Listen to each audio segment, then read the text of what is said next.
आज्ञा प्रथमत आमे माने दृढ़ स्वर निंदा करुचु से कहीं कलिंगनगर रे जदि प्लांट स्टील प्लांट होती कलिंगनगर जनसाधारण स्वार्थ होती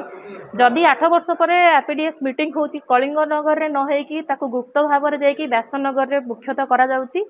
ए जो आरपीडीएस मीटिंग ए जो गुप्त बैठक कहा स्वार्थ करा जाइछि कौ मानकू नहीं करा जाइछि प्रथम तो से उत्तर रखंतु।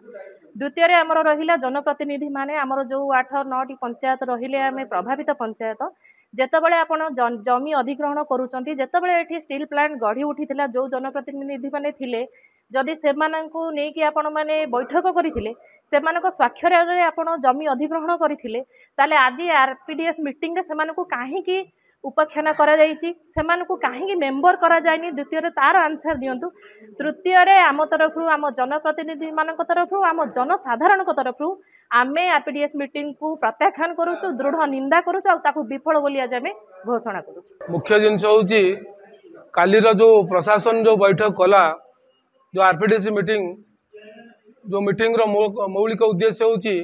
विस्थापित एवं अफेक्टेड लोक मानकर समस्या को सुधारिबा पई से मीटिंग रे जो गाइडलाइन थिला जनप्रतिनिधि जो एरिया रो शिल्प गढ़ी उठी से एरिया रो चतुर्पार्श्व जो पंचायत अच्छी से जनप्रतिनिधि मानक नहीं मौलिक समस्या आलोचना करने काली सेटार पूर्ण उपेक्षा करा जायछि क्या डका जाए नहीं ये आम आज डाकिलु बैठक जे बिगा ए मीटिंग संपूर्ण विफल आम तरफ संपूर्ण विफल है जदि बैठक पुनर्बार न करा जाए ए बैठक को आम विरोध करूँ। आम देखीचु यही कंपनी माने सेमानंकर दलाल मानक धरी जेतेबेले कौन सीएसआर एक्टिविटी करने को आसती से लड़ा जाए से माने जनप्रतिनिधि मानक लड़ती किंतु आज जो मुख्य जिनस आलोचना करार मो पंचायत कौन समस्या मु जानी मो पंचायत कौन समस्या मु जानी तेणु मत न डाकी कि मो भाया आउ जो जनप्रतिनिधि माने अच्छी से न डाकी अधिकारी स्तरीय किसी लोक एवं टाटा हो कि जिंदल हो दलाल लोक एमानक नहीं जो बैठक कले से बैठक को आम संपूर्ण विरोध करुचु। प्रथमे तो आमर जी अच्छा काली जो मीटिंग होता है विधायक थिले कि आमर जिलापाल थिले आम विरोध करूँ कहीं आम हूँ ये जनप्रतिनिधि आमर ये जो माने आमर अंचल जो क्षतिग्रस्त होता अंचल मानकर आम गोटे मु निजे गोटे आदिवासी झीटे कि बहुटे तो प्रथम हूँ आमर ये जी प्लांट होते आमर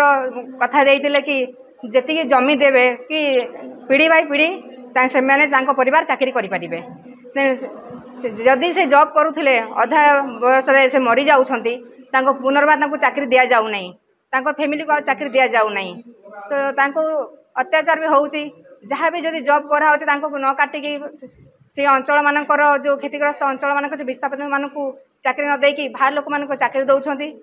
आ प्रशासन नजर को दृष्टि करूना कि करूना शिक्षा तो किसी करा जाउनी कि स्वास्थ्य भी किसी करा जाउनी कि आपण मैंने समस्ते भी जानी आम भी देखुचु समस्ते किसी भी ध्यान दौना ए प्रति प्रशासन को आम अनुरोध करुचु ए प्रति ध्यान दिंतु आ विस्थापित लोक मैंने भल रखु आ जो मान को जमी हरा होती निजुक्ति दि जाऊ। आगामी साधारण आम जो जनता अच्छा आम मैंने सब अच्छू आम विरोध करूँ कि आम राजरास्ता को ओह्ल आम विरोध करूँ कहीं कहीं दि जाऊनी आम कथा सरकार तो कथा रखिए।